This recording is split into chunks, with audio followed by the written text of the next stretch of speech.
Am I the a-hole for expecting my boyfriend to pay rent if he moves in with me? This is a doozy. I've been dating Josh for a year. I should say now that I, 24 female, don't ever want to be legally married, and Josh, 30 male, is divorced and doesn't want to remarry. We also live in a place where there is no common law marriage. Still, we want to take things a bit further, and we're talking about Josh and his 2 daughters moving in with me. I own a 3-bed, 2-bath house in a nice area. Josh rents a 2-bed, 1-bath apartment, and his lease is coming up. My mortgage is $1,000 a month, and Josh's rent is $1,400 a month. It was important to me that we would have everything figured out before making the change, so that there would be no surprises or disagreements about who pays what. I figured it would be unreasonable for Josh to expect to just live with me for free, especially since I'd be giving up one of my rooms so his daughters could have a room. So, I suggested that Josh pays $700 a month to me in rent, half of what he is currently paying. I would cover the cost of any home repairs, internet, garbage, etc. Then, we would split utilities. Even though there's 3 of them and 1 of me, I don't mind splitting since that would be about what I'm currently paying, I predict. And since I meal prep once a week, I would just get my own groceries and he could get theirs.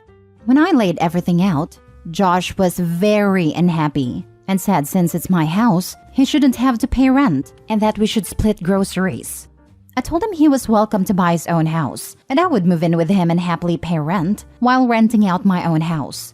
He was mad at me because he said he's not in a position where he can buy a house. We can't come to an agreement, so I suggested he just find another apartment as the owners aren't letting him renew, and we could revisit the topic in a year. He's not happy with that either, because rent prices have skyrocketed here, and 2 bedrooms now go for around $1,800 a month, and he thinks he won't be able to find a place he can afford. I'm a bit frustrated because I feel like $700 a month is a really good deal compared to the likely $1,800 he will have to pay. Since we aren't going to get married or anything, I don't understand why he thinks I would be okay with him living for free with his 2 kids. I'm happy to have romance and companionship, but shared assets and finances are not something I want in life. I don't want to support a man. Am I the a-hole for expecting my boyfriend to pay rent? Now for the top comments before reading the mini update. Not the a-hole. Your solution is perfectly reasonable. If he doesn't like your rental price, he is free to find his own home. Unless he's just been dating you so he could eventually move in and his daughters in and pay no rent. See, that's something I'm really worried about. I work with a lot of successful women, and I've seen a lot of them broke dirtbag guys who just mooch off them. I like Josh, and we have a good time when we're together, and the intimacy is great. But I don't think that is good enough for $700 a month if you know what I mean. Moving in with you would save him a significant amount of money. He should be grateful for that offer. Him being upset and wanting to pay nothing is a huge red flag. Trust your gut, OP. It doesn't sound like it's going to get better with this guy. Not the a-hole. You're about to be taken for a ride if you give in and let him move in without paying rent. My advice, from all my years, as someone who also doesn't want to get remarried, maintain separate homes. You lose out if you let him move in. That's what I'm thinking. I'm already a bit apprehensive because his kids are a bit wild. But he isn't happy with living separately because he's going to have to pay a really high rent. But I think I'll probably just tell him to either agree to my terms or get over it. I don't know. Him wanting to save money is not a good enough reason to live together. Plus, the fact that you and him are already having issues that you're struggling to come to an agreement is probably a sign that you guys aren't compatible to live together. Not the a-hole, and listen to your gut. Well, this is the only real disagreement we've had in the last year. I'm trying to be optimistic and think that maybe he just needed an outside perspective. Now for the mini update. So I showed Josh this post and he thinks you all are wrong. So here's some input from him. Leslie makes $120K a year and I make $30K. I'm living paycheck to paycheck supporting 2 kids with no help from my ex-wife. It's gotten so expensive here that at this rate, I'm not even going to be able to feed my kids soon without going to the food bank. No matter what, they're going to get fed. But it's not fair that she owns a house and can go on vacations or spend $400 a month getting her hair done, when I can't even buy my kids name brand cereal. She shouldn't charge me to live with her because she should understand that I want to be able to spend whatever I can, giving my kids the childhood that they deserve. Not for me, but for them. So thanks Reddit. Oh, you won, and I'm glad I posted here. After a very loud and angry argument with Josh, I broke up with him. Despite pretty much everyone telling him he was wrong, Josh insisted that I should basically support the three of them because it's what would be best for his kids. He doesn't seem to understand that they aren't my kids, and no one is going to want to bankroll the three of them. At least no one with a brain. The point is, I'm young, good-looking, and I own a house. I can do better than a broke single dad who has no education and a crappy job, who thinks it's okay to mooch off me and scream in my face when I tell him no. Hope your next girlfriend is stupid enough to put up with you, Josh. No wonder your ex-wife left. Next story. Am I the a-hole for counting down the days until my daughter turns 18 so I can stop being legally responsible for her? I married my wife about 2 years ago and she has a daughter from a previous relationship. Early on during our dating period, she made it clear that her daughter has a father and she's not looking for another father for her. The ground rules were set by her, which is that I will be an adult figure but not a parental one. I will have no say in how she is to be brought up, and I can't punish her in any way.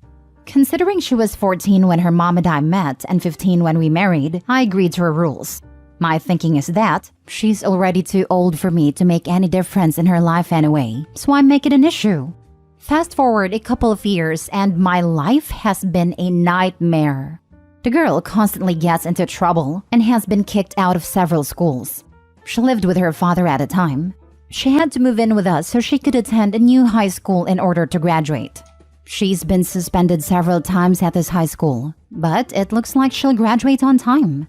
While living with us, she's gotten into 2 car accidents. One was when she was drunk, and we had to remortgage our house to pay her attorney fees and legal bills.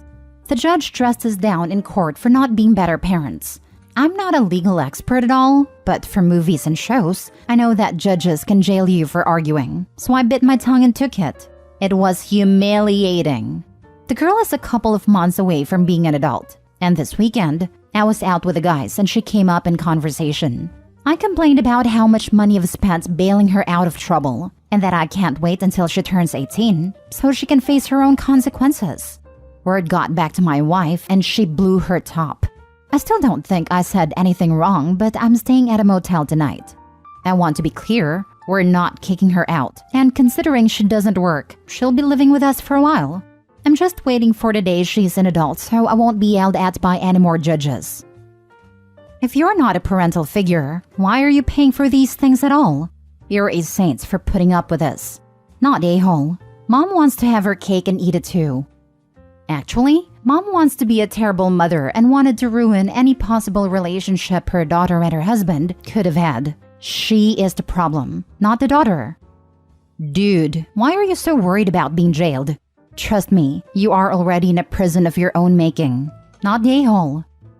I'm not sure that's fair. Unless there were a ton of warning signs that he's not mentioning, how was he supposed to know when the girl was 14 that she would end up being so terribly behaved? Because you should date someone for more than a year before getting married, especially when a kid is involved. Not a-hole, but you should probably be rethinking your whole marriage, because this is not going to stop when she turns 18. Yeah, but at 18, she's a legal adult and he can wash his hands off her. His daughter will have to clean up her own messes. He's not legally bound to pay for anything related to the law or damages she may do. No, but his wife is still there and clearly doesn't like that stance. It's not going to be as clear-cut as 18 and cutting the cord. Next story. Am I the a-hole for refusing to pay for my in-laws to come on vacation with me? I have been with my partner for 4 years. He has 2 kids with his ex-wife, while I have none and don't plan to. Our household income is okay, and he earns the majority of it. He earns 65% of the total income. The last 4 years, he has insisted that we pay 50-15 to household bills, despite the fact he earns far more than what I earn, and his kids stay with us regularly. I pay half the rent, bills and grocery, which is expensive for someone on my salary. Then he wants to buy a house near his ex-wife, so he can be closer to his kids. So he says it's important that I pick up 50% of the costs now, so that allows him to save more of his money for our future. The money he isn't paying into bills, but goes straight into his own savings account, not a joint one. He does not really acknowledge he has underpaid bills the last 4 years. I've calculated he's underpaid between 16,000 to 19,000 pounds. When he first moved in, without his kids, I picked up all the bills. I paid out over 8,000 pounds in rent and bills, while I paid around 1,100 pounds towards food. Not long ago, he asked if I wanted to go away for the following weekend. I said sure, and we talked about where we could go. He then went to visit his parents, and later that evening he messaged me an Airbnb link for a lodge by the beach to visit that weekend. He asked if his family could come, and he said he'd pay more than 50% if I agreed to them coming. I don't have any family, plus his mom and dad have beat cancer recently, so I said yes to his folks and grown-up brother coming, and booked and paid for the Airbnb. A few days ago, he wanted to settle the vacation bill and has offered to pay 60% of the total. I've kicked off stating the obvious. There were 7 people in that lodge, and 6 of them were his family, so my portion of that bill should be 15%. Am I wrong? Now for the comments. Not the a-hole, but why are you with this guy? It sounds like you were funding so much of his life and not getting anything out of this relationship other than being so financially weakened. It would be hard for you to leave. Because being alone is lonely. That's what most of these posts boil down to. Am I the a-hole for finally not putting up with this crappy person? OP, ask yourself this question. If the situation were reversed and you made more money than your partner, would you make the same demands that you are letting him make from you? So why are you allowing him to make you struggle and sacrifice when you would never expect the same if the situation were reversed? To answer the post, not the a-hole and he is 100% the a-hole, because his family may not know what you make, but he does. And he clearly doesn't respect you nor your financial situation in the slightest. Don't accept treatment that you would never expect of others. You deserve an equal partnership with deep respect. You realize he's not going to put your name on that house, right? If that house was really for your future, he would set up a savings account with both of your names on it. He's just using you to pay enough bills that he can save enough for a house, and more than likely, dump you once he's purchased the house. Put your foot down. Tell him the money distribution isn't fair, and you will only pay 35% of the bills, but offer to put that 50% you are saving toward a house and a mutual savings account. And you want your name on the deed as 35% owner. Insist on getting a lawyer and having an agreement drafted. If he refuses, then you have your answer. He's just using you. Also, don't let him gaslight you or persuade you into seeing his side of things. Tell him this isn't anything personal, even if it is. It's just protecting yourself and your future. Again, if he declines or argues, dump him and move on. Last story. Am I the a-hole for letting my daughters share a room even though they don't need to anymore, and despite my ex asking me not to? My ex and I have 2 daughters who are 9 and 10. They're 20 months apart to be specific. They are as close as twins, and they look alike enough that they're mistaken for such sometimes. They get their weekends with me, which until a couple months ago, they had to share a room because my apartment only had 2 bedrooms. Luckily, my financial situation has improved, and I now have a small house with 3 bedrooms for them. The thing is, they didn't want to have their own rooms. They liked sharing because it's like sleepover every night, and asked me if they could keep sharing.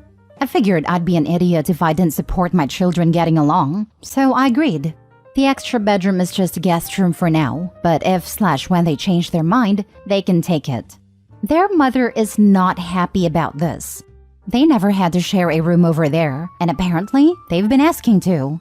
She's getting tired of that, and she asked me to split them up so they'd stop bothering her. I had a talk with them about not asking her anymore, and how different houses have different rules, but I'm letting them keep sharing a room. Their mother thinks I'm encouraging codependency and that this isn't healthy, but I've seen no sign of that. They're in different grades and classes, have different friends, and do different activities and cope fine. They're perfectly healthy, happy kids, and I see no harm in what I'm doing. But she says I'm going to cause tension between her and them by letting them do something they can't over there. Not the a-hole. Your ex seems pretty controlling and doesn't want her daughters to be happier in your place. I don't see anything wrong with them sharing a room if they want to. They're little kids for Pete's sake. That's it exactly. She doesn't want them getting excited about going to their father's. She sees what is coming and is afraid she will lose their love. And all she would have to do is let them share a room at her place, and the girls could be happy all the time. She is the one causing the rift. OP, you are not the a-hole. Your daughters are happy with the arrangement. It's not causing you any stress, and the only person with beef is someone who has no say over the rules in your house. There'll come a time when the girls may want their own rooms, but until then, there's nothing wrong with keeping things as they are. Not the a-hole. Not the a-hole. My 11 and 7-year-old girls shared a room until a year ago. I try not to let them sleep in each other's rooms on school nights, but most weekends, they spend at least one night in one another's rooms or beds. The amount they and yours are sharing is not harming them at all. Let them bond. Once they ask for the space in a room, you have it. Good luck. Not the a-hole. When they're with you, it's entirely your decision. And sounds to me like you're making the right one. It's too bad mom isn't happy, but her goal is literally to make her kids less happy. So unless she's actually an expert on codependency, then her opinion here isn't worth more than what you think and what your kids want.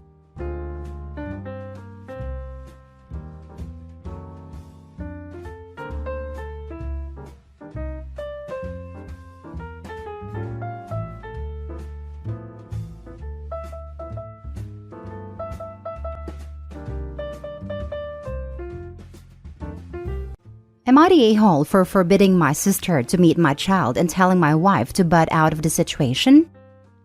So the judgment is pretty much exactly as the title suggests. I will provide context though. I, 28 male, have been married to my wife 4 years and we have a 2-year-old son together. My older sister Ariel has 2 kids with her husband. She is my only sibling, but we do not speak and haven't since my wedding 4 years ago. My wife knew I had no relationship with my sister or mother when we got together, but now it's causing an argument. We were a pretty typical family until my mom cheated my senior year of high school with a coworker. My dad moved out immediately and I moved with him. This caused a rift between me and my sister. My sister believed, since my mom was sorry and it was a one-time thing as she claimed, which I don't for a second believe, and was trying to reconcile through the church, that me and my dad's refusal to speak with her was somehow wrong. I was 18 and my sister was 20. Long story, but eventually my sister stopped speaking with my dad. I haven't seen my mom since 2016, and we have only spoken once since 2019 when she tried to invite herself to my wedding. She was not invited, but my sister was, out of courtesy. My sister didn't show up and we have not spoken since. My wife knew when she married me that my only family was my dad and my cousins. She said it was okay and she didn't care. So, a few months ago, my wife got a call from my sister's husband whom I've never met, and he said that he wanted to start mending the bridge and would like to have me come meet their kids. I said no. Well, then my sister started sending pictures of her kids to my wife and my wife sent pictures back. I told her multiple times I did not like this, and she told me she could send pictures to whoever she wants. I said that if she keeps testing my boundaries, she will be a single parent really soon, that she signed up for me as is. My wife is saying it's wrong to deprive my son of his family. I said I don't even have a relationship with my sister or brother-in-law, so why should my kid? That it doesn't make me feel comfortable at all, and I don't even know these people. Also, any picture she sends could easily be forwarded to my mom and she needed to think about that. She said she doesn't even understand why my mom can't meet her kid, and that comment alone angered me because I've explained my family drama for years, and it feels like she just ignored it. I said she really needs to think about who she wants to appease, because I'm not gonna stand for disrespect of my boundaries. My dad totally agrees with me, and is telling me I should start setting aside money now for an exit strategy because my wife's behavior is exactly how my mom used to act, and I should see the warning signs now. Am I the a-hole? Now for the top comments. Your dad cut off his own daughter and his own grandchildren because they didn't want to participate in the public shunning of his ex. I'm sorry, but your dad is an a-hole. No, my dad cut off his daughter after she wouldn't leave him the hell alone, blasted him to family friends for not taking my mom back, and tried to manipulate him by not speaking to him for months when he tried reaching out, and calling him a deadbeat even though she was 20 years old. Lol. Then she didn't show up for my wedding, and that was the final straw. Your mindset is man-hating and disgusting. Get some help. Not the a-hole. This was all clearly defined at the beginning of your relationship. Why does she even care? Follow your dad's advice. Pretty much what I said. Why do you care? Her parents are close by. She has multiple siblings. My dad is involved. It's not like the kid has nobody. The only concern if you were to break up over this is custody. On her time, she could very well take your child to meet your mother, and there is nothing you could do about it. Sounds like his wife is doing what she wants regardless. And if she decides to take the kid to see his auntie or grandmother, she will do without Opie's consent. Next story. Am I the a-hole for telling my daughter it's okay to use her mother for money? So, I used to be married to Judy, 36 female, and we have a daughter Scarlett, 13 together. Fake names. Judy never wanted kids, but I did, and I assumed she did too.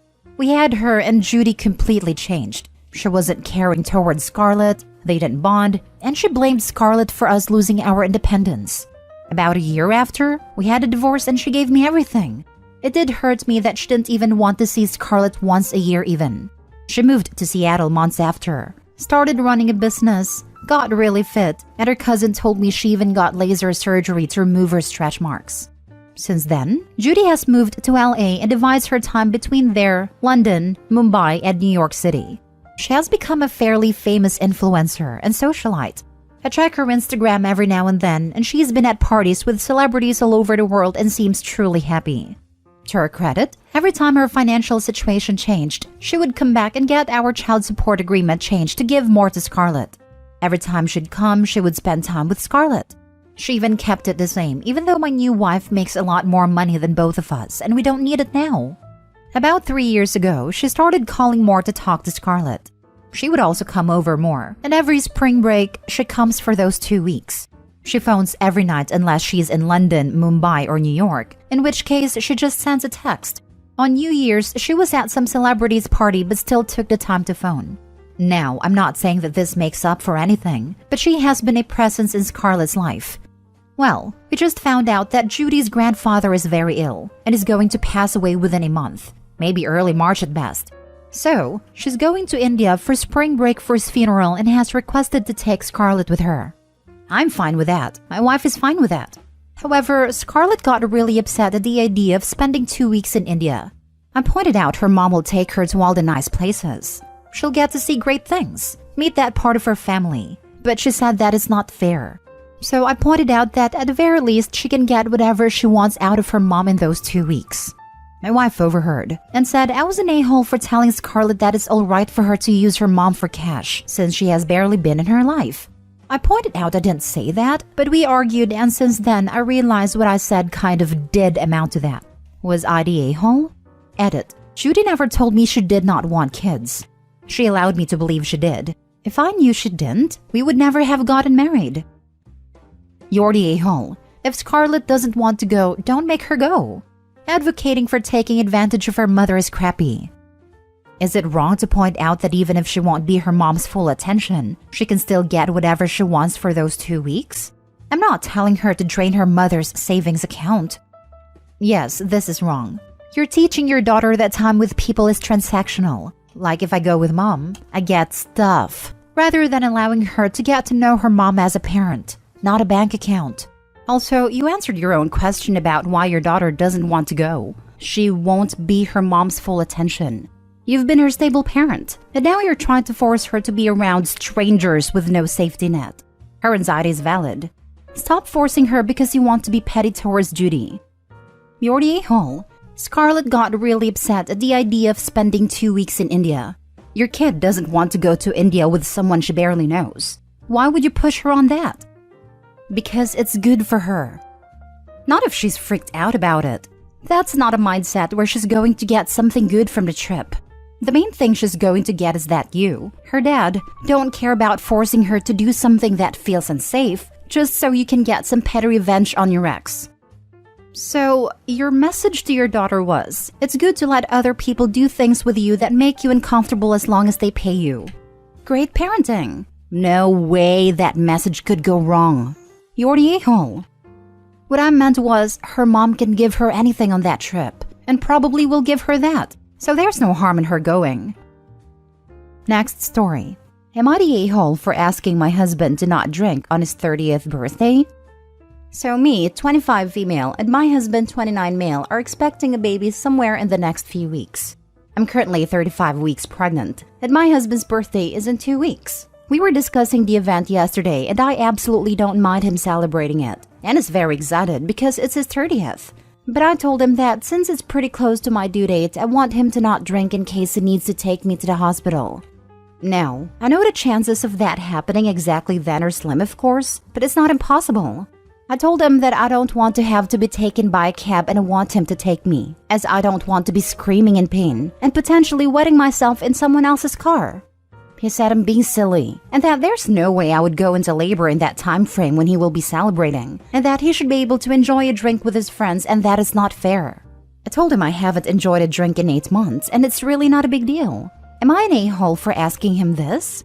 Edit. He wants to celebrate the birthday at our place, which is outside the city, so it would take a long time for someone to drive to our house and then all the way back. I understand that probably most births don't happen fast, but both my mother and grandmother had very quick births. I also understand there's plenty of situations where he might not be able to drive me personally, like if he's broken his leg or whatever, but these situations I can't predict. I'm not trying to control him. I very much encourage him to celebrate, but he's a lightweight, 1 to 2 beers, and is already tipsy. And no, I'm not mad because he can drink and I can't, and I'm not just being a mean woman. This is my first pregnancy, and honestly, I'm terrified of giving birth. Maybe it's not that scary. Plenty of women do it every day, I know. But things happen, and you never know what's gonna happen to you. And I need him there, present and sober, and I want to not have to worry if he's all there. Now for the top comments. You're the a-hole. And I say this as a woman with a toddler and a baby. Let him enjoy his birthday. It's going to be way harder to do things once the kid is there. The odds of going from absolutely no signs of labor to ready to go to the hospital in the course of a few hours is very unlikely. Is he planning on getting so absolutely drunk that he can't stand up for 2 days? My sister-in-law gave birth in the ER waiting room because they didn't make it on time to get her checked in. My niece was 2 weeks early too. Is having a drink or 5 really worth the worry it causes to your pregnant wife and a risk of missing something that relevant? Surely it's possible to make a game plan just for that night? Designate a driver who can drive Opie to the hospital just in case she happens to go into labor that night of his birthday. Opie's husband can agree to limit his intake to a few drinks, so he isn't very drunk. I feel like there's room for compromise here. No a-holes here. I can see both sides honestly. It's a big date. Can you make arrangements for someone else to take you in the unlikely case that you go into labor? Opie explains that she doesn't want to be in that vulnerable position in front of someone else, which I think is totally valid. It's not unreasonable to expect the child's other parent to be able to take her to the hospital. Not the a-hole. I can see how it might be awful for him, but if he can't make small sacrifices now, he's in for a rude awakening once he's a father. I'm sorry, but 1 drink is not the end of the world. The odds that she goes into labor within 2 hours of him having a drink or 2 on his birthday, at 37 weeks pregnant, is so low. I'm a father of 2 kids. I still occasionally have a drink or 2. Being a parent doesn't mean being dead. Last story. Am I the a-hole for missing an actual emergency because I turned off my phone to avoid my wife's unnecessary contact attempts during my tech-free weekend? My best friend, 31 male, and I, 27 male, have a tradition of taking a yearly weekend trip together that's phone-free. We've been doing this for a decade now. These weekend trips consist of us staying in a suite and exploring the city, not traversing the wilderness, so it's not like we're completely disconnected. Still, we like to keep one on hand for navigation and emergency purposes, and it would usually be friend's phone that we brought along. Friend and I left for our trip this year 2 Fridays ago to make sure of the long weekend. This was the first time I've gone on one of these trips since my wife and I moved in together, got engaged, or got married. However, we were dating for the last 2 years worth of trips, 2021 and 2022, and she seemed fine during that time. I would just tell her I was going to be busy for the weekend and she'd leave me alone. I understand that there are different expectations once you get married, but I didn't expect for the 180 behavior. My wife all but demanded I take my phone as well, in case she needed to get a hold of me despite her having friend's number. I let her know I had arrived, and immediately after that she was texting me and asking me how things were. Then again, asking me another question when I didn't respond to the first one. I eventually muted our text conversation because I was sick of the phone buzzing. She called me a few hours later and asked why I wasn't responding to her texts. I reiterated that this was supposed to be a no-phone weekend and kept the call short despite her trying to drag out the conversation. She called me once more after this. When I answered and found out it wasn't an emergency, I simply turned off my phone. The calls then started coming in from my friend as well, and it followed suit. We spent the rest of the weekend with our phones off until the drive back on Monday. I called my wife and informed her when we were about 30 minutes away from my place, and she was furious. She said that there ended up being an emergency as her sister got into a car accident that won't affect her long term but still resulted in broken bones, and that I had just ignored her the entire time when she needed me. I told her that I was very sorry to hear about her sister, but it wasn't my fault she had essentially forced my hand into cutting off means of communication. She went to stay with a friend before I arrived home that night and has since came home, but she's still fuming. Am I the a-hole? Edit. I'm politely asking everyone to stop making harmful accusations about my friend and the nature of our relationship when we were younger. It's making me uncomfortable, and not in the I'm having an epiphany way you guys are hoping, but in the you're jumping to incredibly crude conclusions about someone I love and trust, based on a tiny snippet into our life. Not the a-hole. Her sister getting into what sounds like a relatively minor car accident is not an emergency. This is beyond ridiculous. How is it different from you being in another country and having no service or something? People are allowed to still live their lives despite being married. You're not tethered to your spouse. Oh yeah, minor broken bones aren't an emergency. Definitely not the least bit life-threatening or altering or anything. I agree the wife should have respected boundaries, but it's not exactly minor and can be very scary for not only the person, but the people waiting on word from the doctor during/after surgery, which is also not minor. So I can see why she's mad she couldn't contact him. Again, her fault for not respecting boundaries. Not the a-hole. I have the odd feeling that she almost wanted there to be an actual emergency so she could feel justified in bothering, and might have created one if it didn't occur naturally. She desperately doesn't want you away from her. You'll need to have a serious conversation about that. I had a similar thought that she was sabotaging the tech-free weekend. If friend can't relax because he's fielding texts, then Opie can't relax either, and it's a win for her. She sounds awfully insecure and exhausting. I second the insecure comment. It's as if she had to keep in constant touch with Opie because she suspected something. Okay, but she's insecure because in the comments he implies he used to date his friend.